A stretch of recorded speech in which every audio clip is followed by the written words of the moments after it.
ആകാശവാണി.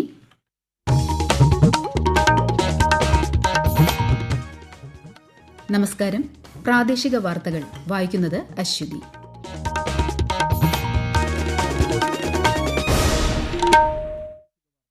പ്രധാന വാർത്തകൾ.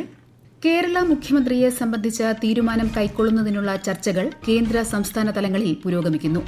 AICC നിരീക്ഷകരുടെ UDF അംഗങ്ങളുമായുള്ള ചർച്ചകൾ പൂർത്തിയായി. തമിഴ്നാട്ടിൽ കേവല ഭൂരിപക്ഷം ഉറപ്പാക്കാനുള്ള TVKയുടെ ശ്രമങ്ങളിൽ അനിശ്ചിതത്വം തുടരുന്നു. VCK, CPI, CPIM MLAമാരുടെ നിർണായക യോഗം ഇന്ന്.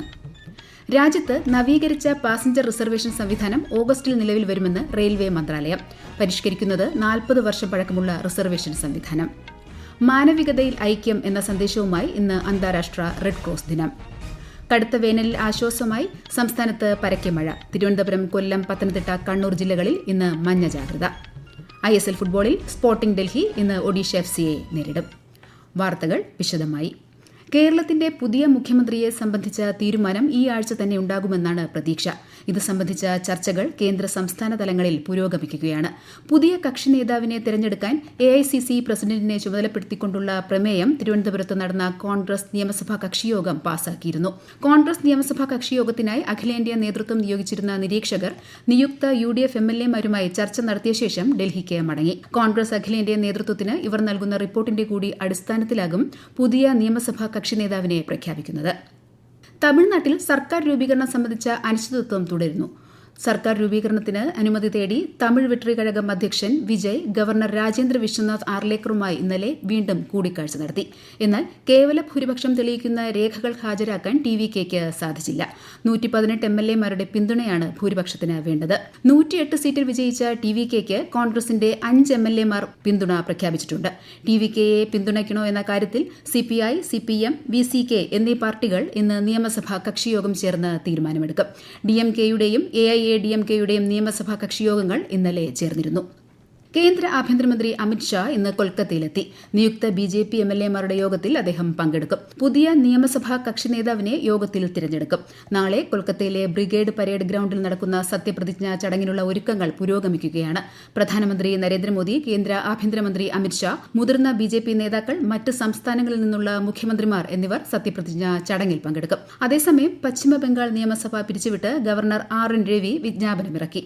നിയമസഭയുടെ കാലാവധി പൂർത്തിയായതിനെ തുടർന്നാണ് നടപടി. അസമിൽ BJP നേതൃത്വം നൽകുന്ന NDA സർക്കാർ തുടർച്ചയായ 3ാം തവണയും അധികാരത്തിലെത്തും. ചൊവ്വാഴ്ചയാണ് സത്യപ്രതിജ്ഞ. മുതിർന്ന BJP നേതാക്കൾ ഗുവാഹത്തിയിൽ ഉന്നതതല യോഗം ചേർന്ന് സത്യപ്രതിജ്ഞാ ചടങ്ങുകൾക്കുള്ള മുന്നൊരുക്കങ്ങൾ വിലയിരുത്തി. വെറ്റിനറി കോളേജ് ഗ്രൌണ്ടിൽ നടക്കുന്ന ചടങ്ങിൽ പ്രധാനമന്ത്രി നരേന്ദ്രമോദി മുഖ്യാതിഥിയായി പങ്കെടുക്കും. BJP നിയമസഭാ കക്ഷിയോഗം ഞായറാഴ്ച ചേരും. ഓൺലൈൻ ഗെയിമിംഗ് പ്ലാറ്റ്ഫോമുകൾ വഴി സാമ്പത്തിക തട്ടിപ്പ് നടത്തിയെന്ന പരാതിയിൽ ഗെയിംസ് ക്രാഫ്റ്റ് ടെക്നോളജീസ് ലിമിറ്റഡിനെതിരെ എൻഫോഴ്സ്മെന്റ് ഡയറക്ടറേറ്റ് നടപടി ശക്തമാക്കി. കമ്പനിയുടെ 3 സ്ഥാപകരെ ED അറസ്റ്റ് ചെയ്തു. ഓൺലൈൻ ഗെയിമിംഗിലൂടെ ലക്ഷക്കണക്കിന് രൂപ നഷ്ടപ്പെട്ടതിനെ തുടർന്ന് ഇരകൾ ആത്മഹത്യ ചെയ്ത സംഭവങ്ങളിൽ രജിസ്റ്റർ ചെയ്ത FIRകളുടെ അടിസ്ഥാനത്തിലാണ് കേസെടുത്തത്. കർണാടക, ഡൽഹി, NCR എന്നിവിടങ്ങളിലെ 17 കേന്ദ്രങ്ങളിൽ ഒരേ സമയം നടത്തിയ റെയ്ഡിൽ തട്ടിപ്പുമായി ബന്ധപ്പെട്ട നിർണായക രേഖകൾ പിടിച്ചെടുത്തു. ആകാശവാണിയുടെ 90ാം വാർഷികത്തോടനുബന്ധിച്ച് ഇന്ന് ന്യൂഡൽഹിയിൽ മാരത്തൺ സംഘടിപ്പിച്ചു. ഏകദേശം 3.5 കിലോമീറ്റർ ദൈർഘ്യമുള്ള മാരത്തൺ ആകാശവാണി ഭവനിൽ നിന്നാണ് ആരംഭിച്ചത്. 1936 സ്ഥാപിതമായ ആകാശവാണി രാജ്യത്തെ ഏറ്റവും വിശ്വസനീയമായ പ്രക്ഷേപണ പ്ലാറ്റ്ഫോമുകളിൽ ഒന്നായി ഇപ്പോഴും തുടരുന്നു. കണ്ണൂർ ആകാശവാണി നിലയം പ്രവർത്തനമാരംഭിച്ച് ഇന്ന് 35 വർഷം പൂർത്തിയാകുന്നു. വൈകിട്ട് നടക്കുന്ന ആഘോഷ പരിപാടികൾ കണ്ണൂർ കൃഷ്ണമേനോൻ സ്മാരക സർക്കാർ വനിതാ കോളേജ് പ്രിൻസിപ്പൽ KT ചന്ദ്രമോഹൻ ഉദ്ഘാടനം ചെയ്യും. ആകാശവാണി കണ്ണൂർ ജില്ലാ പ്രതിനിധി KO ശശിധരൻ തയ്യാറാക്കിയ റിപ്പോർട്ട്. കണ്ണൂർ, കാസർഗോഡ് ജില്ലകളിലെയും മാഹിയിലെയും ഉൾപ്പെടെ ജനജീവിതത്തിന്റെ സ്പന്ദനങ്ങൾ മാറ്റിമറിച്ചുകൊണ്ട് 1991 മെയ് 4 കണ്ണൂർ പള്ളിക്കുന്നിൽ ആകാശവാണി നിലയം സ്ഥാപിതമായത്. രാവിലെ 5:50 മുതൽ രാത്രി 11:15 വരെ നീളുന്ന പ്രക്ഷേപണത്തിൽ വിജ്ഞാനപ്രദവും വിനോദകരവുമായ പരിപാടികളും ദേശീയ പ്രാദേശിക വാർത്തകൾക്ക് പുറമെ പ്രധാന വാർത്തകളും പ്രക്ഷേപണം ചെയ്തു വരുന്നുണ്ട്. മലയോരത്തും തീരപ്രദേശത്തും ഉൾപ്പെടെ നിരവധി ശ്രോതാക്കളാണ് ആകാശവാണി കണ്ണൂർ നിലയത്തിനുള്ളത്. ആകാശവാണി സംഘടിപ്പിക്കുന്ന അഖില കേരള റേഡിയോ നാടകോത്സവം മറ്റന്നാൾ മുതൽ ഈ മാസം 18 വരെ നടക്കും. നടൻ മോഹൻലാലും ചലച്ചിത്ര നാടകരംഗത്തെ പ്രമുഖരും നാടകോത്സവത്തിന്റെ ഭാഗമാകും. രാത്രി 9:30 നാടകങ്ങൾ പ്രക്ഷേപണം ചെയ്യും. തിരുവനന്തപുരം കവടിയാറിൽ വാഹനങ്ങൾ കൂട്ടിയിടിച്ചുണ്ടായ അപകടത്തിൽ ഒരാൾ മരിച്ചു. പാലക്കാട് സ്വദേശിയായ നൌഷിജ എന്ന യുവതിയാണ് മരിച്ചത്. അപകടത്തിൽ നിരവധി പേർക്ക് പരിക്കേറ്റു. 4 കാറും 2 ബൈക്കുമാണ് കൂട്ടിയിടിച്ചത്. കാറിന്റെ അമിത വേഗതയാണ് അപകടത്തിന് കാരണമെന്നാണ് പ്രാഥമിക വിവരം. പരിക്കേറ്റവരെ ആശുപത്രിയിൽ പ്രവേശിപ്പിച്ചു. ഈ വാർത്തകൾ ആകാശവാണിയിൽ നിന്ന്. ആകാശവാണി വാർത്തകളും വാർത്താധിഷ്ഠിത പരിപാടികളും all India radio news Thiruvananthapuram YouTube ചാനലിലും all India radio news Thiruvananthapuram Facebook പേജിലും AR News_ തിരുവനന്തപുരം ഇൻസ്റ്റഗ്രാം അക്കൌണ്ടിലും AR News_TVM X ഹാൻഡിലും ലഭ്യമാണ്.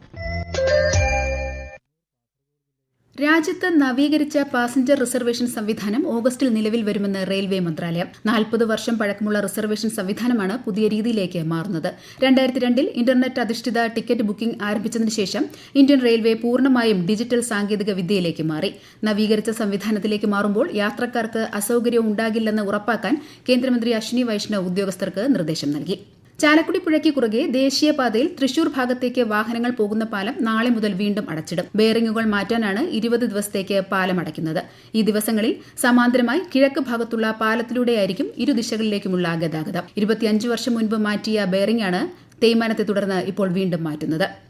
കണ്ണൂർ രാജ്യാന്തര വിമാനത്താവളത്തിൽ നിന്ന് കഴിഞ്ഞ 2 ദിവസങ്ങളിലായി 1050 തീർത്ഥാടകർ ഹജ്ജ് കർമ്മത്തിനായി പോയി. ഇന്ന് പുലർച്ചെ 3:30 350 വനിതാ തീർത്ഥാടകരുമായുള്ള വിമാനം പുറപ്പെട്ടു. രാത്രി 8:05 മറ്റൊരു ഹജ്ജ് സർവീസ് കൂടി ഉണ്ടാകും. ആകെ 4286 യാത്രക്കാരാണ് കണ്ണൂർ വിമാനത്താവളം വഴി ഇത്തവണ ഹജ്ജിന് പോകുന്നത്.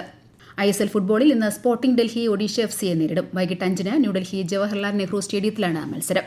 IPL ക്രിക്കറ്റിൽ ഇന്ന് കൊൽക്കത്ത നൈറ്റ് റൈഡേഴ്സ് ഡൽഹി ക്യാപിറ്റൽസിനെ നേരിടും. രാത്രി 7:30 ന്യൂഡൽഹിയിലെ അരുൺ ജെയ്റ്റ്ലി സ്റ്റേഡിയത്തിലാണ് മത്സരം. ഇന്നലെ നടന്ന മത്സരത്തിൽ റോയൽ ചലഞ്ചേഴ്സ് ബംഗളൂരുവിനെതിരെ ലക്നൌ സൂപ്പർ ജയന്റ്സ് 9 റൺസിന് വിജയിച്ചു. കടുത്ത വേനലിൽ ആശ്വാസമായി സംസ്ഥാനത്ത് പരക്കെ മഴ. വരും ദിവസങ്ങളിലും മഴ ശക്തി പ്രാപിക്കുമെന്നാണ് കാലാവസ്ഥാ വകുപ്പിന്റെ മുന്നറിയിപ്പ്. മധ്യ തെക്കൻ കേരളത്തിലാണ് വേനൽ മഴ കൂടുതലായി ലഭിച്ചത്. ഇന്ന് തിരുവനന്തപുരം, കൊല്ലം, പത്തനംതിട്ട, കണ്ണൂർ ജില്ലകളിൽ മഞ്ഞ ജാഗ്രതയാണ്. നാളെ 9 ജില്ലകളിൽ മഞ്ഞ ജാഗ്രത നൽകിയിട്ടുണ്ട്. ഇടിമിന്നലോടുകൂടിയ മഴയ്ക്കൊപ്പം മണിക്കൂറിൽ 40 മുതൽ 50 കിലോമീറ്റർ വരെ വേഗത്തിൽ കാറ്റിന് സാധ്യതയുള്ളതിനാൽ ജാഗ്രത പാലിക്കണം. കാർഷിക ഉൽപ്പന്നങ്ങളുടെ പ്രധാന വിളവെടുപ്പ് കാലമായതോടെ വയനാട്ടിൽ ഇവയുടെ വിപണിയും കയറ്റുമതിയും സജീവമാണ്. ആകാശവാണി വയനാട് ജില്ലാ പ്രതിനിധി അരുൺ വിൻസെന്റ് തയ്യാറാക്കിയ റിപ്പോർട്ട്. മൊത്തമായും ചില്ലറയായും കർഷകരുടെ പക്കൽ നിന്നും ഉൽപ്പന്നങ്ങൾ സംഭരിക്കുന്ന വ്യാപാരികൾ ജില്ലയിൽ സജീവമാണ്. കാലവർഷം എത്തും മുമ്പ് കയറ്റുമതി കൂടുതൽ സജീവമാക്കാനുള്ള ഒരുക്കത്തിലാണ് കച്ചവടക്കാർ. ചക്കയുടെ സീസൺ ആയതോടെ വ്യാപാരികൾ ചക്ക സംഭരിച്ച് വിവിധ ഭാഗങ്ങളിലേക്ക് കയറ്റി അയച്ചു വരികയാണ്. ബാംഗ്ലൂർ ഉൾപ്പെടെയുള്ള ഭാഗങ്ങളിൽ നല്ല ഡിമാൻഡുണ്ട്. നേന്ത്രവാഴക്കുലയുടെ പ്രധാന സീസൺ ആയതോടെ വാഴക്കുലയ്ക്കൊപ്പം തന്നെ വാഴച്ചുണ്ടും കയറ്റി അയക്കുന്നുണ്ട്. കാച്ചിൽ, ചേന, ചേമ്പ് തുടങ്ങിയ ഉൽപ്പന്നങ്ങളുടെയും കയറ്റുമതി സജീവമായിട്ടുണ്ട്. ഇന്ന് അന്താരാഷ്ട്ര റെഡ് ക്രോസ് ദിനം. ഐക്യം, സന്നദ്ധ പ്രവർത്തനം, പ്രതിസന്ധി ഘട്ടങ്ങളിൽ സഹായം എന്നീ മാനുഷിക ശ്രമങ്ങൾക്ക് പ്രാധാന്യം നൽകുന്നതിനായാണ് ഈ പ്രസ്ഥാനം ആരംഭിച്ചത്. റെഡ് ക്രോസ് സ്ഥാപകൻ ഹെൻറി ഡ്യൂനന്റിന്റെ ജന്മദിനമായ മെയ് 8 എല്ലാ വർഷവും ഈ ദിനം ആചരിക്കുന്നത്. മാനവികതയിൽ ഐക്യം എന്നതാണ് ഈ വർഷത്തെ പ്രമേയം. കോഴിക്കോട് തളി സാധകം സംഗീത സഭയുടെ ത്രിമൂർത്തി സംഗീതോത്സവത്തിന് ഇന്ന് തുടക്കമാകും. വൈകിട്ട് കോഴിക്കോട് കേസരി ഭവനിലാണ് സംഗീതോത്സവം നടക്കുന്നത്. കൂടുതൽ വിവരങ്ങളുമായി ആകാശവാണി കോഴിക്കോട് ജില്ലാ പ്രതിനിധി നസീർ ബാബു. തളി ശ്രുതിലയം സംഗീത വിദ്യാലയത്തിന്റെ 11ാമത് വാർഷികവും ത്രിമൂർത്തി സംഗീതോത്സവവും സാധകം സംഗീത സഭയുടെ സഹകരണത്തോടുകൂടി ചാലപ്പുറം കേസരി ഭവനിൽ ഇന്ന് ആരംഭിക്കും. പ്രണവം ശങ്കര നമ്പൂതിരിയുടെ വായ്പാട്ട് ഇന്ന്. നാളെ വൈകിട്ട് അശ്വതി വിനുവിന്റെ വായ്പാട്ടും നടക്കും. ഞായറാഴ്ച സംഗീതോത്സവത്തിന്റെ ഉദ്ഘാടനം പ്രൊഫസർ വൈക്കം വേണുഗോപാൽ നിർവഹിക്കും. രാജ്യത്തെ ഓഹരി വിപണികളിൽ നഷ്ടം. സെൻസെക്സ് 466 പോയിന്റ് കുറഞ്ഞ് 77,378-ലും നിഫ്റ്റി 138 പോയിന്റ് നഷ്ടത്തിൽ 24,188-ലും വ്യാപാരം തുടരുന്നു. സ്വർണ്ണവില കുറഞ്ഞു. പവന് 240 രൂപ കുറഞ്ഞ് 1,11,960 രൂപയും ഗ്രാമിന് 13,995 രൂപയുമാണ് ഇന്നത്തെ വില. പ്രധാന വാർത്തകൾ വീണ്ടും. കേരള മുഖ്യമന്ത്രിയെ സംബന്ധിച്ച തീരുമാനം കൈക്കൊള്ളുന്നതിനുള്ള ചർച്ചകൾ കേന്ദ്ര സംസ്ഥാന തലങ്ങളിൽ പുരോഗമിക്കുന്നു. AICC നിരീക്ഷകരുടെ UDF അംഗങ്ങളുമായുള്ള ചർച്ചകൾ പൂർത്തിയായി. തമിഴ്നാട്ടിൽ കേവല ഭൂരിപക്ഷം ഉറപ്പാക്കാനുള്ള TVKയുടെ ശ്രമങ്ങളിൽ അനിശ്ചിതത്വം തുടരുന്നു. VCK, CPI, CPIM MLAമാരുടെ നിർണായക യോഗം ഇന്ന്. രാജ്യത്ത് നവീകരിച്ച പാസഞ്ചർ റിസർവേഷൻ സംവിധാനം ഓഗസ്റ്റിൽ നിലവിൽ വരുമെന്ന് റെയിൽവേ മന്ത്രാലയം. പരിഷ്കരിക്കുന്നത് 40 വർഷം പഴക്കമുള്ള റിസർവേഷൻ സംവിധാനം. മാനവികതയിൽ ഐക്യമെന്ന സന്ദേശവുമായി ഇന്ന് അന്താരാഷ്ട്ര റെഡ് ക്രോസ് ദിനം. കടുത്ത വേനലിൽ ആശ്വാസമായി സംസ്ഥാനത്ത് പരക്കെ മഴ. തിരുവനന്തപുരം, കൊല്ലം, പത്തനംതിട്ട, കണ്ണൂർ ജില്ലകളിൽ ഇന്ന് മഞ്ഞ ജാഗ്രത. ISL ഫുട്ബോളിൽ സ്പോർട്ടിംഗ് ഡൽഹി ഇന്ന് ഒഡീഷ FCയെ നേരിടും. വാർത്തകൾ കഴിഞ്ഞു. അടുത്ത വാർത്താ പ്രക്ഷേപണം 12:50.